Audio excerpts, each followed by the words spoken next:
Hello, and a warm welcome to our countdown of the top 50 World Cup goals. And enjoy our selection, starting with a goal that gave a whole continent liftoff in 2010. Well, the thing that stands out in the Shabalala goal was, obviously, it was the first goal of the 2010 World Cup. The expectations of a nation, or a continent, in fact, all on their shoulders, South Africa. But also the 1 and 2 touch, the beginning of the move on the halfway line was exquisite. Taylor, Matisse, it's a really good ball, it's Shabalala! Goal, Bafana Bafana! Goal for South Africa! Goal for all Africa!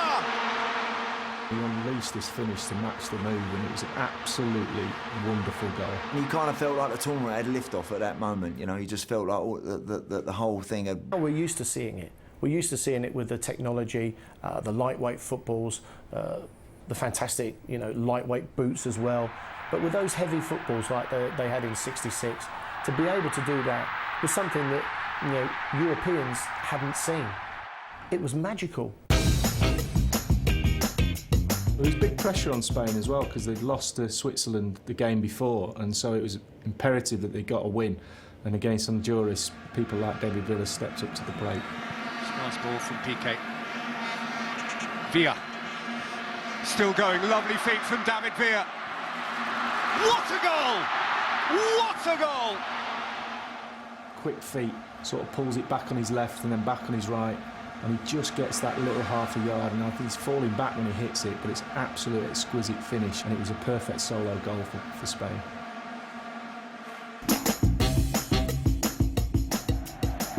Rescue. And it's down the left that they concentrate this attack. Oh! What a stunning blow that one is! The camera picks him up, and it looks like he's actually meaning to cross, and I have to say, I think that gives it away. I'm not sure he meant it. Was it a fluke?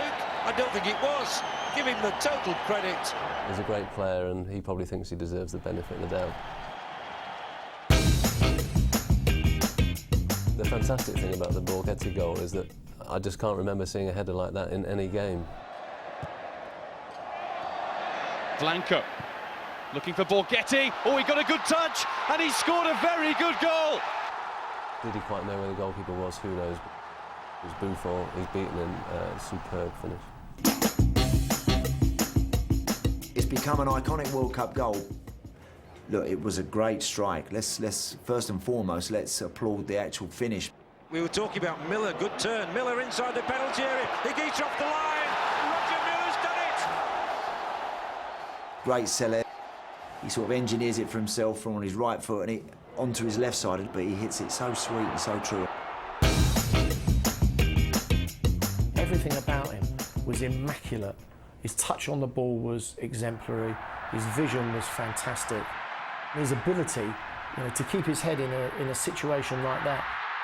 He had the goal at his will. He could make the ball sing, dance, whatever. There was nothing hurried about him. It was like he was playing in slow motion. A classic goal from one of the players that you would have to put in the top 5 of all time. Spain's still on the ball. Father Cesar, Brazilians picking up the pace now, putting some pressure, real hard pressure. On the Zinger defense, Castello. And here's Pelé. Jardino. There it is. Jardino gets it. You know the football phrase, he's got eyes in the back of his head. Somebody check Pelé next time they see him, because how he knows where Jairzinho is down to pure footballing instinct. And because the ball is instantly under control, he has the entire situation under control, and he can decide who scores, how and when. Here, you have it. Look how they celebrate that goal. I mean, so many wonderful individuals in the team. I guess there must have been egos in the team, but there's absolutely no sign of it there. We're all affected by our boyhood heroes, and 1970 was a wonderful time to be a boy with that team to watch. Geoff Hurst is always quite self-deprecating about that goal. He said all he wanted to do was hit it as hard as he could, as far as he could, and if it went into the crowd and run the clock down, well, then he was quite happy. But listen, there was much more to it than that. You know, this was a man who sort of dragged the German defence all over the pitch, and suddenly he's switched up and he's just lashed it. And it's almost like, you know, an outpouring of emotion. But it was one of those great moments. I'm sure every Englishman who was at Wembley that day, every Englishman who was watching the game at home on television will be able to say, well, I know exactly where I was, exactly what I was doing when Geoff Hurst scored that fourth goal. So wriggled past 2 or 3 and then just takes it to one side on his right foot, and he was always a big, powerful lad. He was always very capable of this sort of thing. And once he just knocks it to one side, bang, I mean, it's an unstoppable shot. Goalkeeper don't even see it. Amokachi plowing through. And that will go down as one of the best of the competition. Big moment for him and a fantastic moment for the Nigerians. Great goal. Hopefully that's got you in the mood. After the break, we'll have 20 more belters for you, including a German legend, an Italian World Cup winner, and one of England's finest.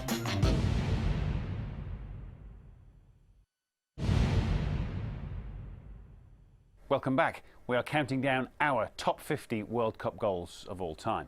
Here come numbers 40 to 21, starting with one of the highlights of France '98.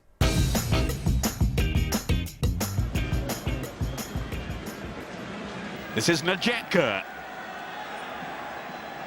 And he's being invited to go a long way here. Still Najenka. He's gone right through and scores! Oh, what a goal! The Austrian defence in total disarray. But he still had to show great composure in front of goal. The thing that you remember as much as anything is the ball forward to Didier Six. You know, suddenly the ball stabbed forward, and when you're watching it on television, you think, well, that's fairly aimless. Platini. And Six is clear and onside and strikes a superb shot. And he's taken the ball on his chest, and you think, great, wonderful control. Take another touch, swat it past the goalkeeper. No, not even a thought of taking another touch. It was an instant volley, perfectly executed. That was a goal that any Brazilian would have been proud to have on his highlight tape. They were obviously 1-0 down against Germany in the quarter-final in '94. They equalised, and then Lechkov gets across his defender, diving header right in the top corner, and it was all about the ball into the box and the movement. The defender standing still, and he just gets in front, and this perfect diving header straight into the net, and a big surprise, certainly for Germany. And a goal! Lechkov! Knocking out Germany in the quarter-finals just gives you that little fillip going into the rest of the tournament. It was a surprise for them, and I think moving forward it was always going to be difficult for them to beat that result. What he always had, he had a great turn of speed, and he was very comfortable on either side, and he plays a fantastic little give and go on the edge of the box, you know, at full speed, really going for it. Bump, little 1-2, gets into the box, and then even then adjusts his feet well to just sort of toe end it with his left foot. He could get across the ground really quick, and as I say, had lovely close control, and that's a brilliant goal. Maradona scores a team goal, whatever next. They were popping it about nicely, they were. The opening doors all over the place. But there was still a pass on, actually, when it came back to Maradona, but he thought, no, my turn now. My return to the team needs marking with something special. Stand aside, everybody. Watch this. Maradona! Oh! Maradona scores! And he has marked his return to international football with a stunning strike. We thought it showed a man back at his best, but his celebrations told us another story, and obviously subsequent events prove that that shot was fueled by more than just his left foot.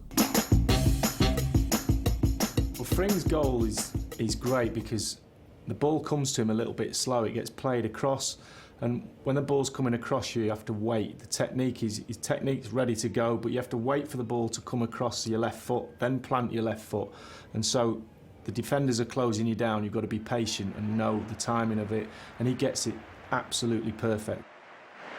Torsten Frings has hit it! Fabulous! To get a swerve on it, you obviously have to hit across the ball a little bit, and that ball was a little bit controversial, as most of the World Cup balls tend to be, but he's hit it perfectly well. He's got the strike. If you slice across it too much, you lose the power, but he gets swerve and power, which is it's not easy to do.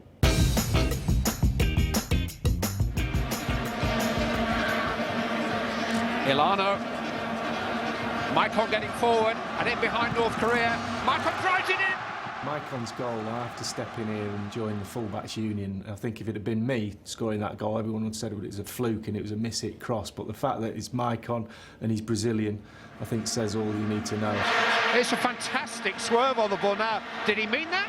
I expect him to cross it, and certainly the goalkeeper did. And he's sort of on the half, going to dive across his goal, and he's hit it. If you look at his body angle, just as he's hitting the ball, he does open himself up to slice across the ball and hit it in that bottom corner. So I'm on Maicon's side. It was definitely meant that. It wasn't a cross.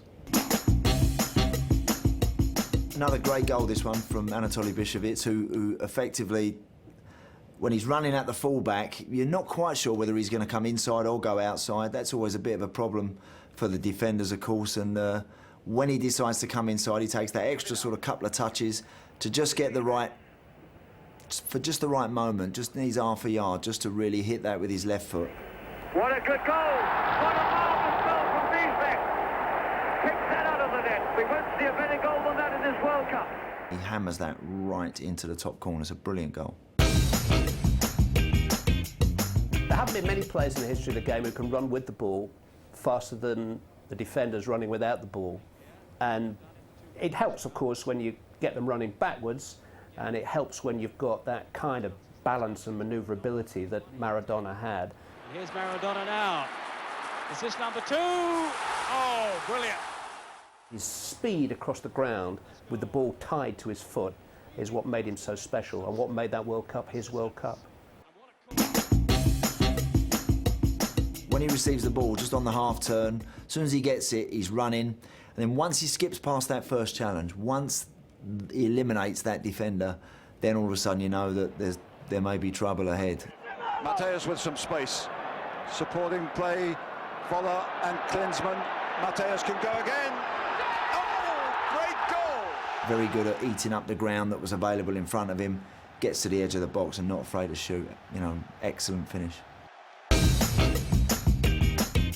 Names are not fictitious. Vasily Rats of Dynamo Kiev scored against Joel Bats of Paris Saint-Germain.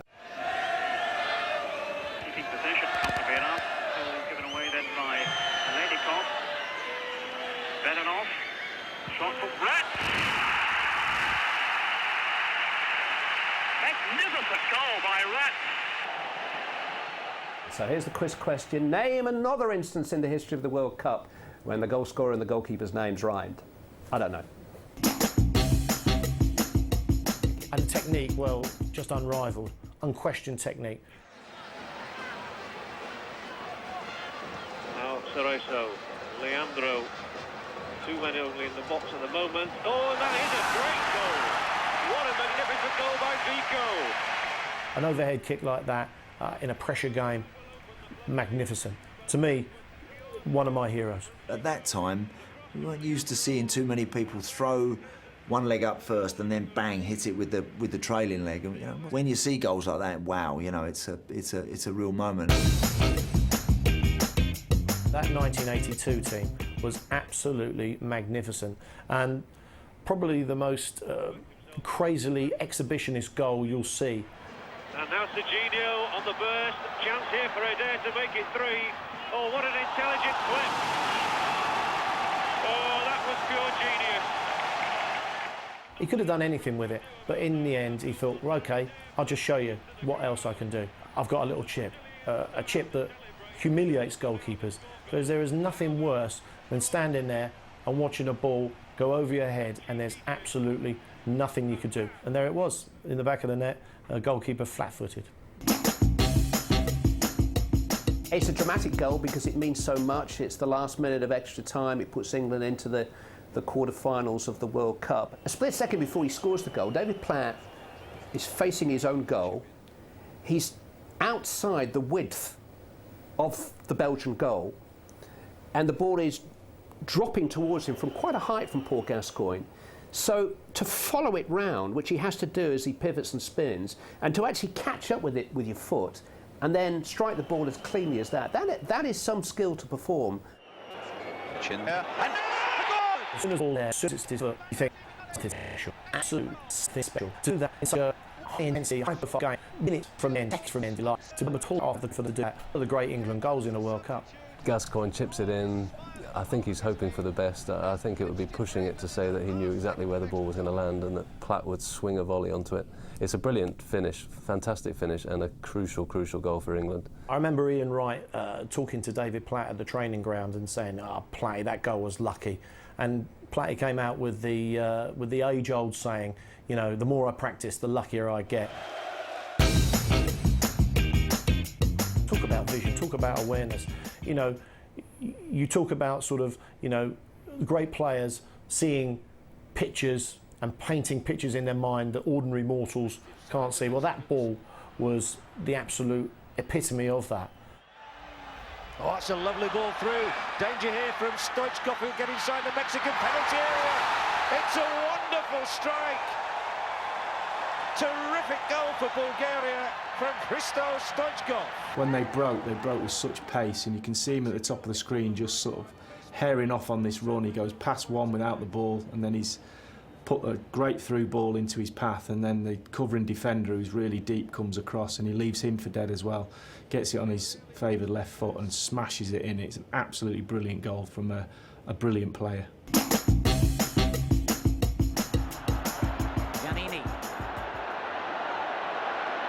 The ball pushed up for offside, the Czechs. Iraky is in an offside position if it's delivered to him yet. But still, Badger. Oh yes. Oh yes! Oh yes! What a goal by Badger! He just floats across the ground. There's only one defender who really gets close to getting in a challenge. He just sort of scoots away from him, and then he's running at the rest of the defence, and he's got them completely under his spell. He can go either way. He can decide who he's going to go past. He can decide when and how he's going to score the goal. He's that much in control at that moment.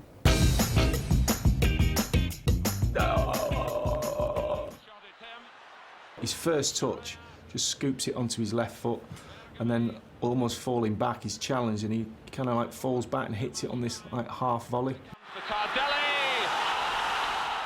But it was what happened after was the most memorable thing for me. That celebration, that passion, and he's running straight towards the camera.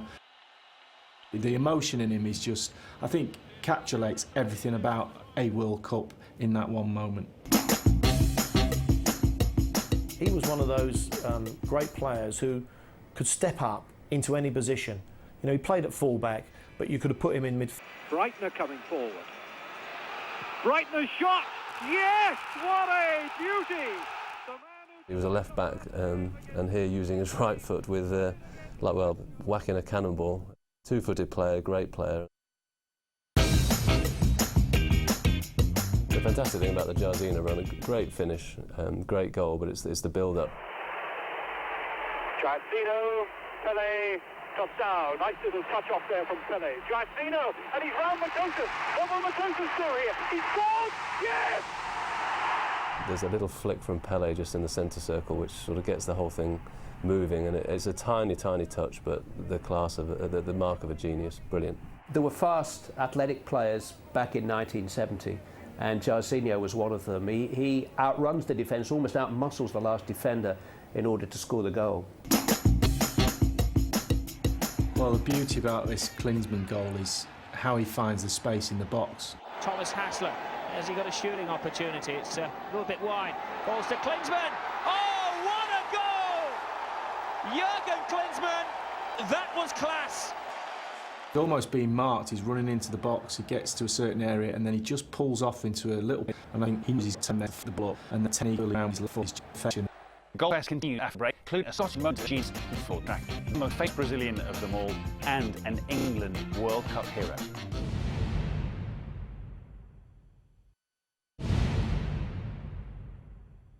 Welcome back to our World Cup goals countdown. We continue with numbers 20 to 6, and at number 20, one of England's few highlights from 2006. You go through this list of 50 goals, and there are many spectacular ones, but actually this one is undoubtedly one of the most eye-catching, just because the dip on the volley is staggering. Beckham squeezing across here. Crouch is waiting there. So too is Lampard. Good defended by Tobias Linderoth. Joe Cole, why not? Swinging shot, brilliant! Oh, why not? Absolutely fantastic goal from Joe Cole. We sort of probably talk about these sort of goals as if it should come from Brazilians, South Americans, but here was a good old English lad, Cockney, London lad, performing a great feat on the biggest stage. The look on Joe's face as he scored that goal, you know, one of those memories that he will live with for the rest of his life. To my dying day, I'll never know how Kubias does this. He scores a goal that looks physically impossible. Kubilas, number 10, might well be the player to watch here. We shall see. Here he comes. Kubilas drives it in, and it's a goal. Well, Kubilas, brilliant third goal for Peru. Kubias has hit it with the outside of his right foot. Nobody could even imagine anybody thinking about that, let alone pulling it off so spectacularly. I've not seen many free kicks where somebody has strolled up to the ball and just sort of caressed it, if you like, with the outside of their boot. I mean, he, first and foremost, he's nice and relaxed, and he just sort of strolls up to the ball and he just does it so effortlessly, so perfectly, showed real class. You think of great Brazilian goals and you think of them scored by forwards or midfielders, but this was a right back. Joseba. Good effort, oh, and a goal!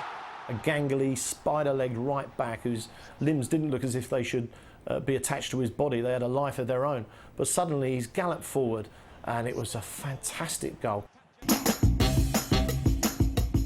Well, I played with Gio at Arsenal, and he was always a very, very technical player, which you would expect from a Dutch player. He was almost perfect on the pitch in that respect, and this goal sums his technique up. Sneijder, De Zeeuw, Van Bronckhorst. Well, he's gone from range and he's found an absolute beauty. Stunning goal by the Dutch captain, Gio Van Bronckhorst.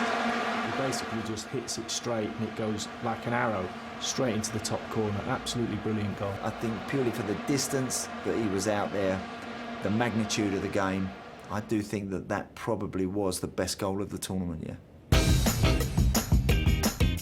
I loved Adair. Everything that he did in that tournament was brilliant, and he had such confidence in his own ability. He could do anything he liked with his left foot, and that volley, you know, after the little dummy, he's flicked it up and just lashed it. There's Adair. Oh! And Adair, it's net victory for the Brazilians. All I can remember is the goalkeeper standing for about 5 seconds after the ball's in the back of the net in exactly the same position. He was one of the great Brazilian players, certainly of that era. Everybody remembers Zico, they remember Socrates, Falcao, but Adair was something special.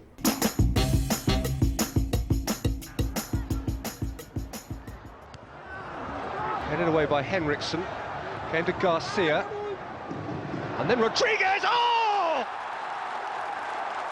Garcia's touch, or his touches, they're almost playful, aren't they? It's almost like a bit of sort of training ground keepy-uppy. And then eventually just sort of lifts it towards Rodriguez and says, go on, son, you know, get your foot through that, have a strike at that. It was like an impossible dream at that point. It looked like Scotland were coming home. But Archie Gemmill actually got the whole of Scottish football and maybe British supporters on their feet thinking they can actually qualify here because they had to score 4 goals. And Archie, I think, made it the 3rd one.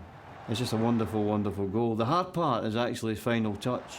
Because when you beat people on instinct like that, it kind of comes naturally, you don't have to think. But then he gets into a position where he has to think for 2 seconds, and there's a lull in proceedings. It's just him and the goalkeeper.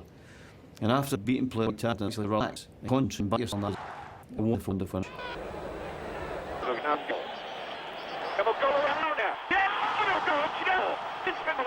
That's a good eye for consistency in the whole of the competition. To be honest, I'm as much struck by seeing all these fantastic Scottish internationals. You look at the team, Dalglish, Souness, Asa Hartford running over to celebrate, and it really makes you pine for the days when Scotland did produce this sort of football. It's just an outrageous place to shoot from. I mean, they've got 3 or 4 players rushing into the box waiting for a cross. Nelinho. Oh, that's a good one! You don't try that kind of shot unless you know you can score from there and everybody else in the team knows you can score from there. Your instincts tell you that it must have been deflected, but I've watched it a few times now and I can't see a deflection. I think that all the bend is Nelinho's bend. I don't think it touches anything between the outside of his little toe and the inside of the post.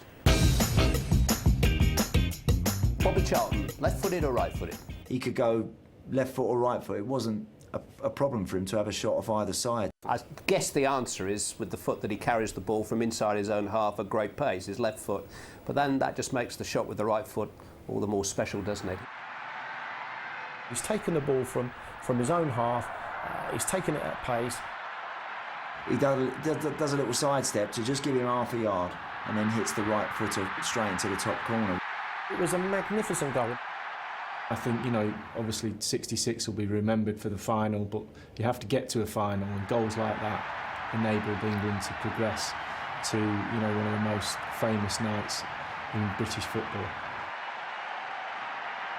Bobby Charlton scored some magnificent goals in his time, but if you were to ask him, he would probably put that as his number one. Socrates was this masterful player, so elegant.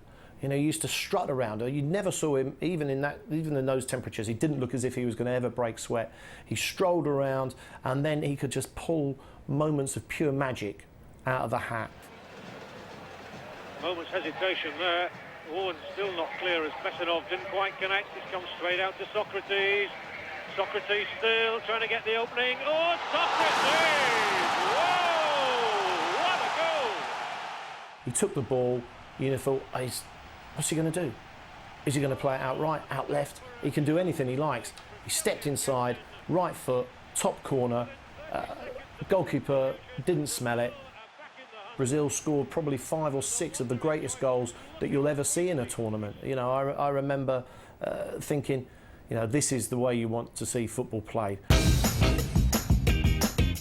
It's a wonderful moment because it's a goal for Mexico in Mexico City in front of 120,000 people. Anybody who's watched football in Mexico will never forget it. Negrete. And Negrete again! Magnificent goal! It was a great move. I think there are 5 touches there and the ball touches the ground once. It's just tip, tap, tap, tap. It's like a little training ground game that they're playing where the ball's not allowed to touch the ground until it touches the back of the net. The scissor kick was perfection. You know, he's thrown himself up and you think, oh, he's diving for a penalty, but then suddenly he's swiveled and he's just spun the ball into the far corner across the goalkeeper. Volley's actually hit with a lot of control. There's a lot talked about body position in analysis of volleying a ball, and I don't think you'll find any football textbook which says that the body position should be completely horizontal as it is in that case. But somehow Negrete finds the kind of balance to be able to steer the ball exactly where he wants it to go. Everything about that goal was South American. You know, everybody forgets that, you know, the Mexicans have got the touch, the equal of a Brazilian, of an Argentinian, and the vision to be able to do that was outstanding. What I remember most about the 1978 tournament was that you could hit a ball from the halfway line and it seemed to be flying into the top corner. Poor old Tino Zoff, he didn't even sniff it. Maybe the best goalkeeper in the world at the time. Now, it's not only a shot of real power, but it's a shot by a player who's got real confidence in his ability to produce that kind of power, because you don't take on Zoff from that kind of range unless you know you can beat him. 15 minutes between Holland and another World Cup final. Long distance shot, he's in! What a goal by Ali Ha! It's always inside the post, and Dino's off at full stretch to his left and never getting anywhere near it. It's just an awesome strike. Phenomenal. It's possibly the goal from that somebody's meant from the longest distance that I've ever seen, and you knew he meant it. He just couldn't resist, could he? It just came down off his chest and he thought, I'm having a bit of that. I don't care if this goes out of the stadium. I am going to hit this. Oh, yes! A fabulous strike by Maxi. He takes a touch and he hits such a sweet strike. He just absolutely catches it perfectly. It's a very special one.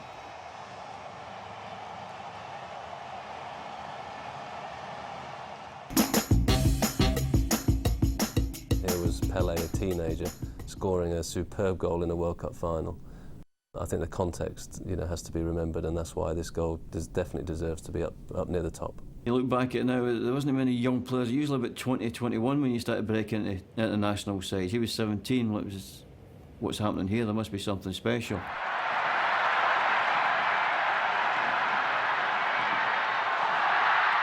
What would be the three most difficult skills for a footballer? Would chest control, lifting the ball over a defender and running around him in the space of a yard, and then timing a volley of a falling ball, would they be three of the most difficult skills that a footballer's got to perform? Probably.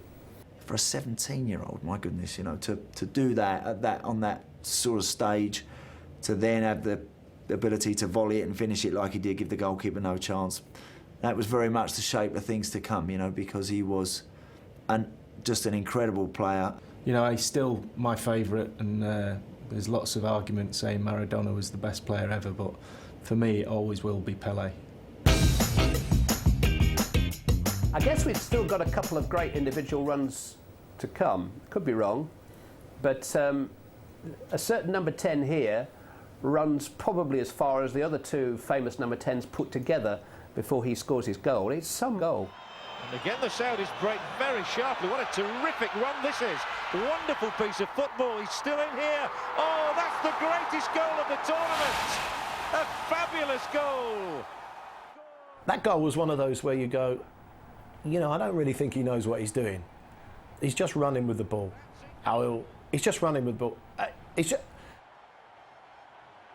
And suddenly he's in the penalty area and he's being tackled and he's holding things off and he's got these great big spidery legs. It didn't look like sort of brain and legs were connected, but suddenly the ball's in the back of the net and you look round and you think, how has he done that? He could have dropped it off to other players, he could have maybe passed it, he could have had a shot from the edge of the box, but he keeps going and going and going and going, keeps going, until eventually, obviously, the Belgian defenders now have to try and make some sort of challenge, put up some sort of resistance, but he somehow wriggles past the last man, and then even as the goalkeeper comes flying out, he knocks it past him. So, brilliant goal. For that stunner from Saudi Arabia's Al Owairan not to make our top 5 means we have some exceptional finishes to come. After the break, we'll show you a Dutch master, possibly the greatest player of all time, and probably the greatest team of all time. But who will top the pile?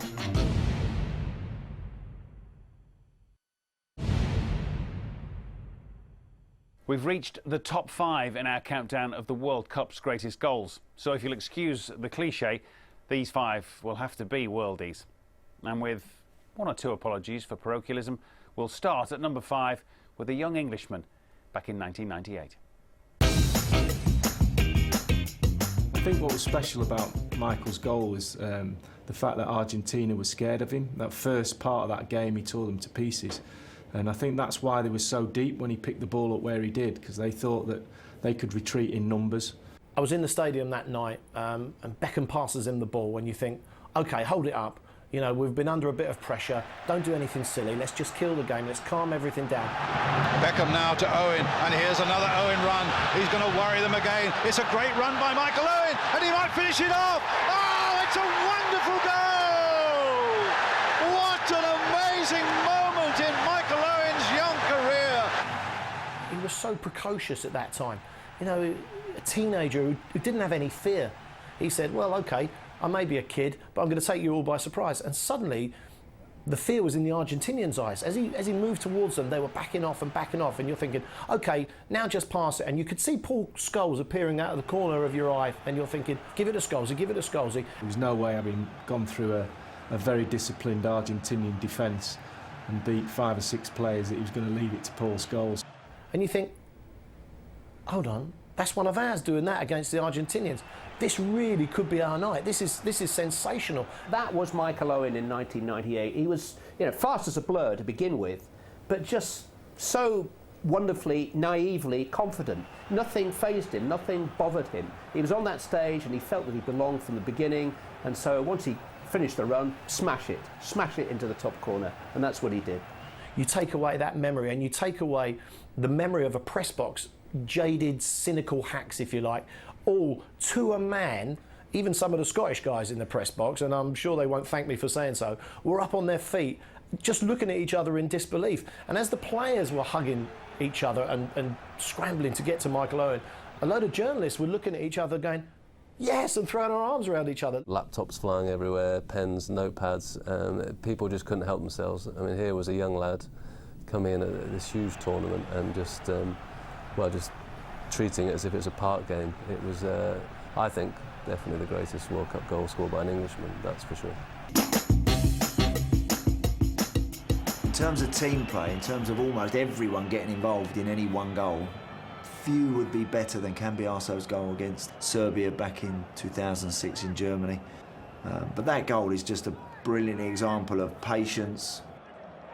And you know, when you hear people saying about keep the ball moving, keep it moving, and all of a sudden something might happen for you.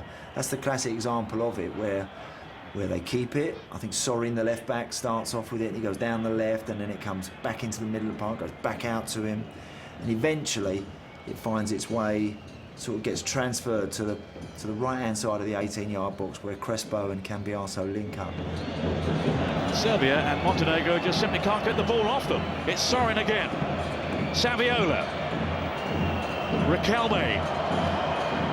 Lovely football here by Argentina. That was Cambiaso with Crespo. Cambiaso scores. It was a wonderfully worked goal. You know what, Argentina, as I say, are very, very patient, and then right at the last minute it speeds up. It really quickens up, and the technical skill at the end, and the lovely little 1-2 and the back heel from Crespo is beautiful, and the finish was absolutely perfect, and that must go down as one of the very best all-time team goals in a World Cup. 3 touches, and I don't know which is my favourite. Control, turn, finish. Can you think of anybody who could have scored that goal with that kind of style and panache? Anybody? I can't. Well, Dennis was obviously at the time in '98 a teammate of mine, and I know exactly that run that he makes when he peels off the defender, and obviously De Boer, who was on the ball at the time, decided that the run was going to be made, and Dennis had this perfect knack of coming short and then spinning into the hole. He used to do it with me playing for Arsenal, and it was almost a telepathic sort of thing we had together, where he'd make the run and I'd try and deliver the ball, and certainly Frank De Boer delivered for him. And after that, when the ball was in the air, I kind of knew at the time that he would bring it down, because he had one of the best touches I've ever seen as a footballer. Long ball play towards Bergkamp. Bergkamp's come inside, and Bergkamp has scored a sublime goal, the sort of goal that only he can score. Just remember the pass as much as anything. Bergkamp had peeled off, and De Boer to pick him out inch perfectly from probably 50 or 60 yards, the control from Bergkamp, the balance to take it past the defender, and then just that little stab off the outside of his foot. He didn't panic, he didn't rush. It was like ice water sort of flowing through his veins, despite the fact it was 90 degrees and it was this huge match against Argentina. Everybody was surprised, perhaps in the ground, except the people who were watching who knew Dennis, and certainly the Arsenal players at home. Dennis scored one of his usual goals last night, because that season he scored a very similar goal playing against Leicester, albeit not the same opposition, but a similar type of goal. Well, that game will be remembered for 2 goals, and quite rightly so, because obviously the first goal was not a goal, but was. And then the second goal, I think you have to remember what a great goal it was, because it was truly one of the best of all time in a World Cup, and albeit it came against England. Where he picks the ball up and where he starts his run is just Maradona to a T, and the ability to go past players. And what I remember about the goal is Peter Reid just allowing him to sort of drift past him and thinking, it's okay, we'll get back, somebody will tackle him. Number 16, is he?